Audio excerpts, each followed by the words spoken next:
राम राम जी। आप सब कैसे हो? सभी बहनान मेरा बहुत बहुत प्रणाम। आज हम सुनेंगे करवा चौथ की कहानी। कल करवा चौथ का है व्रत और चांद उदय होने का टाइम है 8:26। तो इससे लेट तो होगा नहीं, क्योंकि ये व्रत करते हैं तब चांद जल्दी उदय हो जाता है। और 12 महीने की 12 चौथ होती हैं।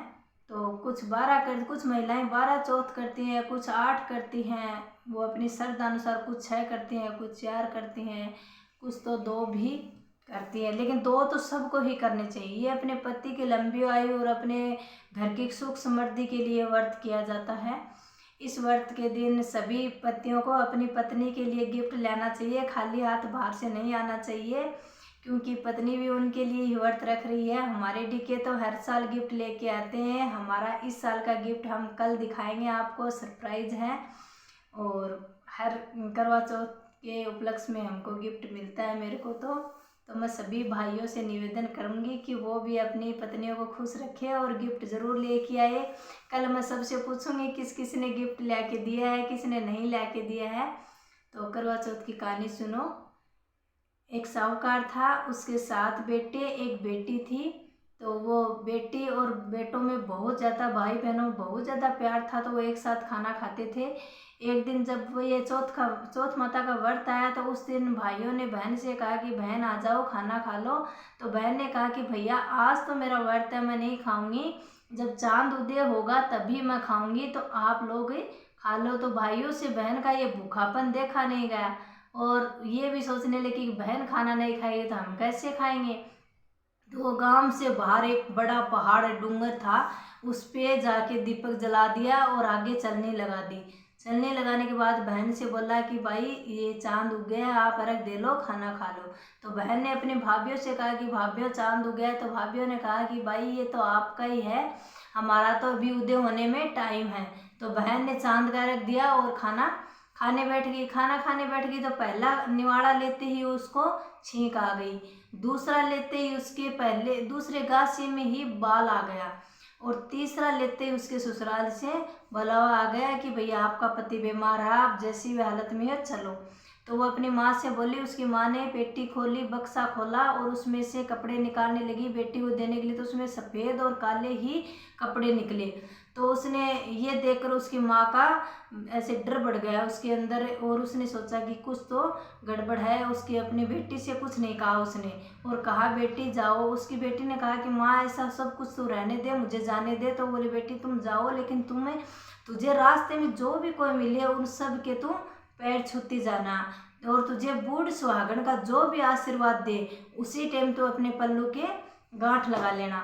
तो वो अपने रास्ते में निकली, तो उसको सारे रास्ते में जितने भी लोग मिले सबके पैर छुए, बड़े के छोटे के। तो किसी ने उसको ये बूढ़ सुहागन का आशीर्वाद नहीं दिया। सब ने ये कहा सुखी रहो, खुश रहो, सुखी रहो। तो जब वो ससुराल पहुंची तो बाहर आंगन में उसकी ननद, छोटी सी ननद थी, वो खेल रही थी। तो उसकी ननद ने ये आशीर्वाद दिया कि सदा सौभाग्यवती रहो, तुम्हारा सुहाग अमर रहे, पतिव्रता रहो, सारे बूढ़ सुहागन रहो। ये सारे आशीर्वाद उस गुड़िया ने दिए, उसकी ननद ने दिए। तो उसने उसी समय अपने पल्लू के गांठ बांध ली। घर के अंदर गई तो अंदर जाते उसके पति की लाश पड़ी थी और सब लोग रो रहे थे, खड़े थे। तो उसने जाते ही देखकर कहा कि मैं इसको ले जाने नहीं दूंगी। वो ले जाने की तैयारी कर रहे थे जलाने के लिए। तो उसने कहा कि मैं जलाने नहीं दूंगी, ले जाने नहीं दूंगी। तो लोगों ने कहा ये पागल हो गई है, इसको जलाएंगे तो सरोही। तो वो लेके चलने लगे ना। तो उसने कहा कि ठीक है, आप नहीं रुकोगे तो मैं तुम्हारे इसके साथ चलूँगी।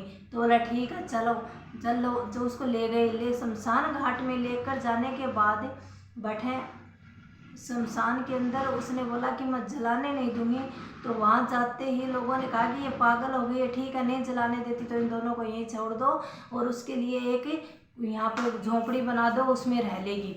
तो लोगों ने उसके लिए एक झोंपड़ी बना दी, वो वहाँ रहने लगी और सुबह रोज़ उठ के अपने पति को साफ़ सुथरे कपड़े से पोंछती और सेवा करती। और जो ही चौथ माता आई तो उसने सारी चौथ माता के पैर पकड़े, लेकिन सब ने ये कह दिए कि भाइयों की प्यारी कर वो ले, भूख्यारन कर वो ले। तो सबके पैर पकड़ती, सब ने कह दिया कि मेरे से बड़ी वो आएगी, मेरे से बड़ी वो आएगी, वो ही तेरी समस्या का समाधान करेगी। ऐसा ऐसा कह के 11 चौथ निकल गए। 11वीं चौथ आई तो उसने उसके पैर पकड़े, तो उसने फिर से वही बात बोली कि भाइया की प्यारी कर वो ले, भूख्यारण कर वो ले। जब उसने उसके पैर छोड़े नहीं, उसके पैर नहीं छोड़े, तो उसने कहा कि मेरे से बड़ी वो करवा चौथ का व्रत रखेगी, मेरे से बड़ी आसोज की चौथ आएगी, अश्विन की चौथ, उसके तू पैर पकड़ लेना, वो ही तुझे छुटकारा देगी।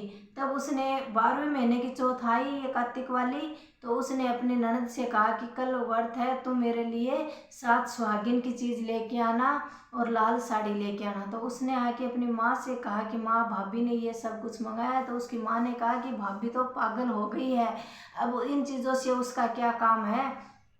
तो उसने कहा कि नहीं माँ, मैं लेके जाऊंगी। तो उस ननद ने वो सारा सामान ले जाके दे दिया, और उसने ले जाके वो 12वें महीने की चौथ आई अगले दिन, तो उसने उसके पैर पकड़ लिए और पैर पकड़ के कहा कि माँ, मुझे इन चीज़ों से छुटकारा दो।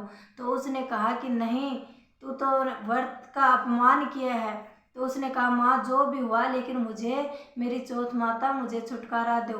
तो उसने अपने काजल उस सारे सामान उस माता के सामने रख दिए, उसने सुहागिन वाले।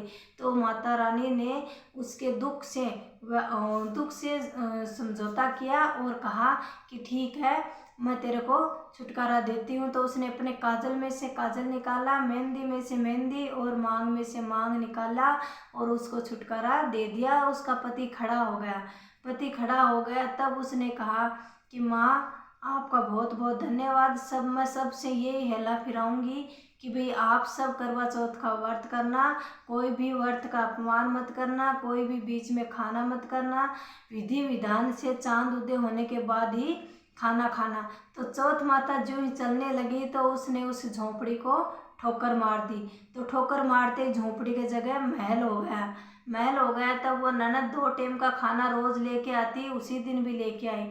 तो उसने कहा कि भाई, आज मेरा व्रत है, अपनी माँ से कहो ढोल नगारे बजा के आए और आपके बेटे और मेरे को घर ले जाए, आपका भाई जिंदा हो गया। तो उसने देखा और अपने भाई को जिंदा देखकर वो दौड़ी दौड़ी अपनी माँ के पास गई और जाकर कहा माँ, भाई जिंदा हो गया है। तो उसकी माँ ने कहा कि भाभी के साथ साथ तू भी पागल हो गई। बोले नहीं माँ, मैं पागल नहीं हूँ, आप चल कर देखो। तो उसकी माँ ढोल नगारे बजाए और उसको गई, वहाँ जाकर देखा तो उसका बेटा वहाँ दोनों जोड़े में बैठे हुए थे, वो लाल साड़ी में साथ श्रृंगार कर रखे थे सुहागिन वाले, और वहाँ बैठे थे दोनों। तो उसकी माँ उसको ले आई और राजा को जाके कहा कि पूरे नगर में हेला लगा दो कि भाई कोई भी सुहागिन व्रत को बीच में नहीं तोड़े। हे चौथ माता, जैसा साहूकार की बेटी को सुहाग दिया, विषय सबको देना, कहते को भी देना, सुनते को भी देना, हुंकारा भरते को भी देना और कहानी कहने वाले को भी देना। चौथ माता, जैसा साहूकार की बेटी का काम साधा, वैसा सबका साधना। आप लोग वीडियो को पूरा देखना, बिल्कुल भी स्किप मत करना। वीडियो पूरा देखने के लिए आप लोगों का बहुत बहुत धन्यवाद।